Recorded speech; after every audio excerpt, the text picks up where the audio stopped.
Hello, this is Professor Gayatri Kulkarni and I am going to teach you the subject Dynamics of Machinery. As you have entered into the final year of mechanical engineering, let us see what are the things which are needed to go or to study this subject. And those things are called as prerequisites.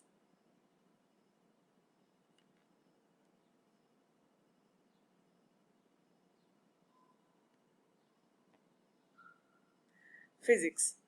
Physics is the natural science that studies the matter, its motion and behavior through space with respect to time. Also, we are considering some entities like energy and force. Physics is the one of the most fundamental scientific disciplines, and its main goal is to study how the universal things are behaving. Part of that is mechanics. Mechanics is the area of physics which is concerned with motion of macroscopic objects. There are two types of objects, macroscopic and microscopic. Macroscopic means the objects which we can see with the naked eyes, and microscopic means to see those things or objects we need the microscope. Here, when we are applying some force to any object, it is moving through some distance. This distance is called as displacement, and when there a displacement occurs, velocity occurs and acceleration occurs. This branch of physics has the origin in ancient Greece, and the proof of that we are finding out in the writings of Aristotle and Archimedes. Now, the branches of mechanics. There are three branches: statics, kinetics or kinematics, and dynamics. Statics is the branch where we are considering the force analysis on the rigid body. That means on any object there is no acceleration, as well as the summation of all the forces on that is equal to 0. That means the object is in equilibrium. Kinetics or kinematics. Kinetics, it focuses on the causes of different motions, and kinematics, it focuses on velocities and acceleration, also the new position of the objects. Kinematics does not consider the masses of the object. Here in dynamics, we are having the combination of both kinetics and kinematics. Dynamics is the branch of classical mechanics which is concerned with the study of forces and their effects on the motions. In this picture, you can see that there is equal and opposite force applied by both the friends on the same object, and the object is not moving. This box is not moving. This type of study when we are doing, we are calling it as statics. Here, if now we are pushing the object from one side only, then certainly after some time period, it is going to move through some distance. And as I said, the old position and new position, whatever is the distance between them, is called as displacement. Generally, we measure it in mm or meter. Now, to study the dynamics of machinery, we should have the basic knowledge of some subjects, as I have listed here. Machine elements like shaft, keys, couplings, screws, nuts, bolts, these all the things we have studied in basic mechanical engineering in the first year. Okay, now we know the parts. To make those parts, which material should be used? That we have seen in the material science. What are the properties of those materials? That we have studied in engineering metallurgy. Then, when we are applying some load to the stationary parts, what will be the effect on that particular machine element or mechanical element? That we have seen in the strength of materials in the second year itself. Now, we are having the combination of the links or linkages. Then, we are having some relative motion between them. That means we are using the crank. Crank is connected to the connecting rod is connected to piston is connected to cylinder, and there is a frame. So all these parts, when we are combining together, we are having some relative motion that we have already studied in term 1 and term 2 in the second year and third year respectively. Now, when these parts are moving, the combined loading is taking place.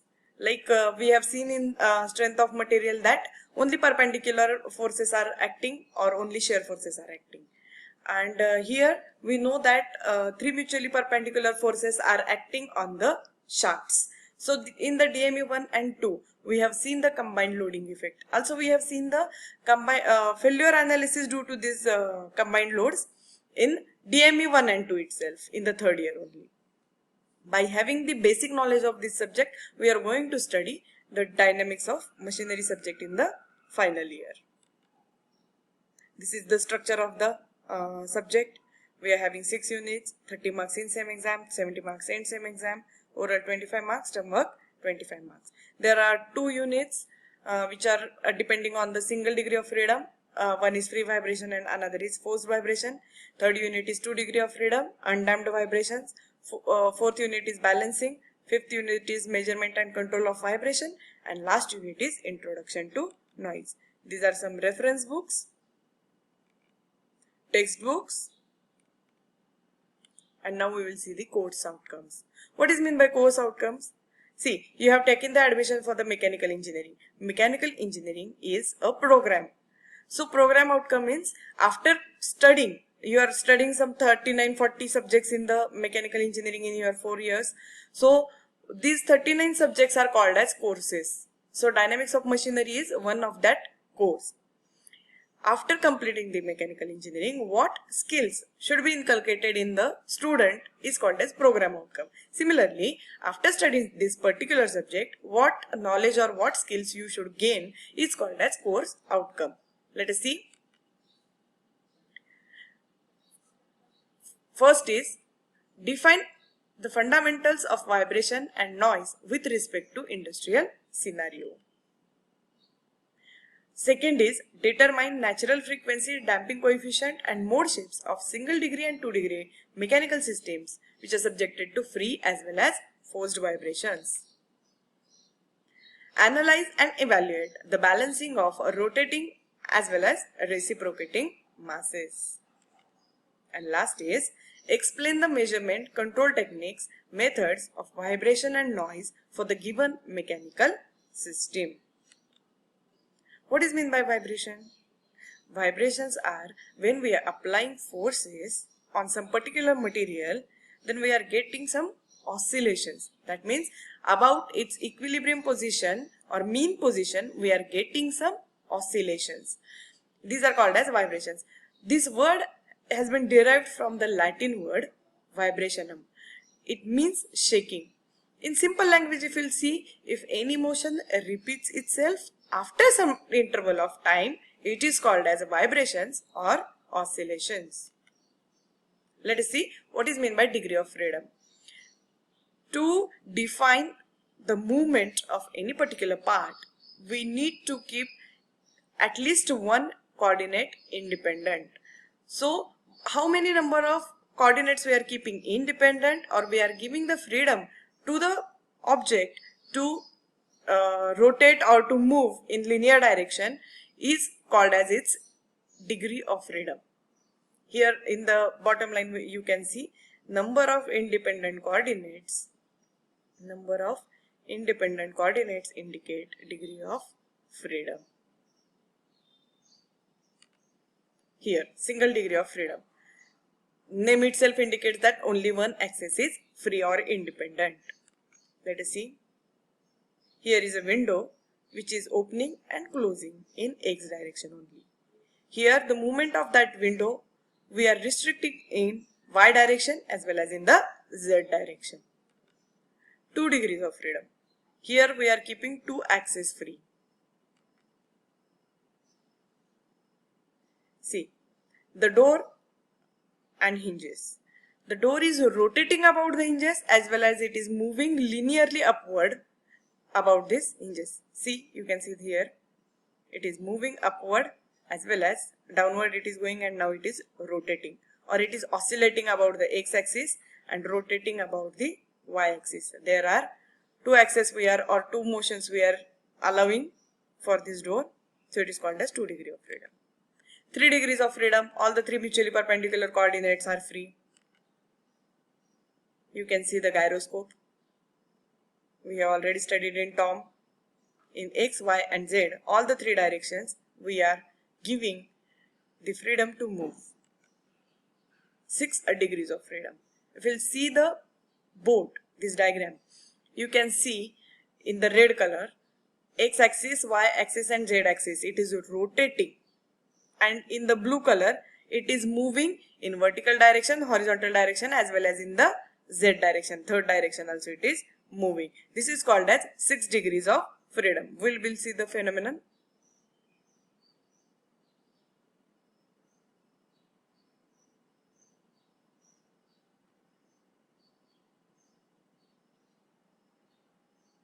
See, pitching,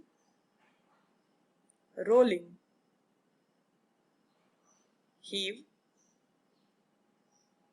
surge,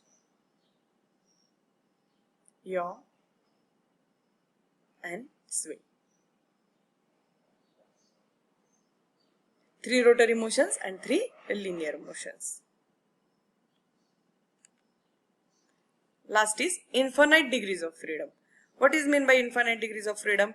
To define the position or movement of this particular object, we require infinite variables. With the finite variables, we cannot define the system. See here, this is cantilever beam. When we are applying the force at free end, how it is bending. And if we will see, for each point there is a different displacement. For each point on the beam there is a displacement which is having different values. x1, x2, x3 you can see here. That means it is showing, for all the points it is showing, we cannot count the layers. So it is infinite degree of freedom. We are giving the infinite number of opportunities or independent coordinates to the this cantilever beam. So whatever we have, let us conclude the lecture. We have seen what is subjects which are required to study the DOM, physics, mechanics, sub branches of mechanics. Then from first year to third year, whatever subjects we have studied.